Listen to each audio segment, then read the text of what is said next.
अस्सलामुअलैकुम। महफ़िल सुख़न में मैं ख़बर अब्बास एक दफ़ा फिर आप लोगों को खुशामदीद। आप लोगों की मोहब्बतों का, आप लोगों की चाहतों का बेहद शुक्रिया। आज फिर मैं एक नई गज़ल के साथ हूँ, खूबसूरत गज़ल के साथ, और ये भी एक प्यारे से दोस्त की प्यारी सी फरमाइश है।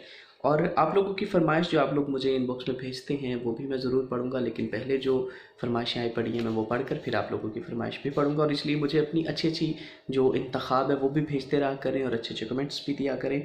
मैं आपके फ़ीडबैक का हमेशा मुंतज़िर रहता हूँ। और ज़ुल्करनैन साहिब, जिनका ताल्लुक़ सरगोदा से है, मैं उनका भी बेहद शुक्रगुज़ार हूँ कि उन्होंने मेरा एक तलफ़्फ़ुज़ जो मैं गलत पढ़ता था तो उन्होंने बहुत दुरुस्त फरमाया। मैं नज़म बोलता था तो उन्होंने कहा था कि शोरा कराम नज़म नहीं नज़्म बोलते होते हैं, तो इसलिए मैं उनका बेहद शुक्रगुज़ार हूँ। आज की गज़ल, थक गए हो तो थकन छोड़ के जा सकते हो। थक गए हो, थक गए हो, थक गए हो तो थकन छोड़ के जा सकते हो। तुम मुझे वाक़या तन छोड़ के जा सकते हो। हम दरख्तों को कहाँ आता है हिजरत करना। हम दरख्तों को कहाँ आता है हिजरत करना। तुम परिंदे हो, चमन छोड़ के जा सकते हो।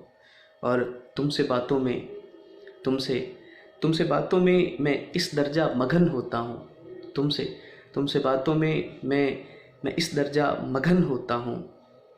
मुझको बातों में मगन छोड़ के जा सकते हो। मुझको बातों में मगन छोड़ के जा सकते हो। अपना फ़ीडबैक मुझे ज़रूर दीजिएगा, मैं हमेशा इंतज़ार करता रहूँगा। बेहद शुक्रिया। खुदा हाफ़िज़।